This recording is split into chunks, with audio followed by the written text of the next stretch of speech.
விட்டு கொடுக்கவே கூடாத, விட்டு கொடுக்க முடியாத ரெண்டு முக்கியமான கடமைகள் எல்லாருக்குமே இருக்கு. ஒண்ணு, நாம பெத்த குழந்தைங்களை பத்திரமா பாதுகாப்பா வளர்த்து பெரியவங்களா ஆளாக்க வேண்டியது. ரெண்டாவது, நம்மளுடைய பெத்தவங்களை அவங்களோட கடைசி காலம் வரைக்கும் அவங்கள பத்திரமா பாதுகாக்க வேண்டியது. இந்த ரெண்டுத்துல எதை செய்யலைனாலும் அது ரொம்ப ரொம்ப தப்புங்க.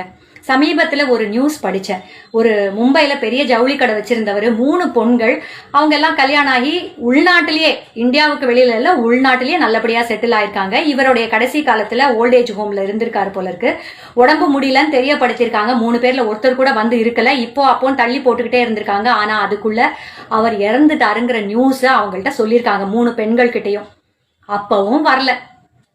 நீங்களே அந்திம காரியங்களை முடிச்சிருங்க, நாங்க வீடியோ கால்ல பாத்துக்கிறோம் அப்படின்னு சொல்லிட்டு ரொம்ப பெரிய மனசு பண்ணி 5100 ரூபாய் அமுச்சு வச்சிருக்காங்களாமா அந்திம காரிய செலவுக்காக. 5 லட்சமே கூட இருக்கட்டும், அந்த பணம் அவருக்கு மனசு சந்தோஷத்தை கொடுத்துருக்குமா என்ன? எனக்கு புரியல எங்க போயின்னு இருக்கு மனிதர்களுடைய மனம் அப்படிங்கிறது.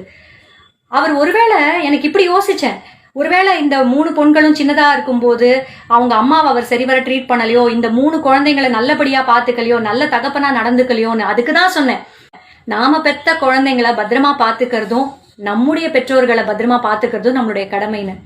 ஒருவேளை அவர் நல்லபடியா நடந்திருந்தா இப்படி விட்டுருக்க மாட்டாங்களோ என்னமோ. ஆனா இருந்தாலுமே பல பேருடைய எண்ணங்கள் இப்ப அப்படிதாங்க இருக்கு. மாசம் பேங்க்ல பணத்தை போட்டாச்சுன்னா போதும், அவங்களுக்கு வேண்டியது அதுதானே. மருந்து மாத்திரை வாங்கிக்க போறாங்க, வேண்டிய ப்ரொவிஷன்ஸ் வாங்கிக்க போறாங்க, அவங்களோட செலவுகளை பாத்துக்க போறாங்க, அவ்வளவுதானே. அது எப்படிங்க முடியும்? அந்த பணம் பக்கத்துல இருந்ததுன்னா, ஐயோ தலை வலிக்குதா, கால் வலிக்குதா, நான் புடிச்சு விடட்டுமான்னு கேக்குமா? கேட்காது இல்ல. என்னதான் அதுக்குன்னு ஒரு நர்ஸ் வச்சாலும் தன்னுடைய ரத்தம் கூட இருப்பது போல வராது இல்ல. இதை தயவு செஞ்சு எல்லாருமே உணரணும். எவ்வளோ பெரிய பதவியில இருந்தாலும், எவ்வளோ கோடி கோடியா சம்பாதிச்சாலும், நம்ம பெத்தவங்களை பார்த்துக்க முடியலன்னா, ஆர் நம்மளுடைய குழந்தைகளை நம்மளால கவனிக்க முடியலன்னா, அப்புறம் பணம் என்னங்க? பணம் என்ன பிரயோஜனம்? கரெக்ட் தானே?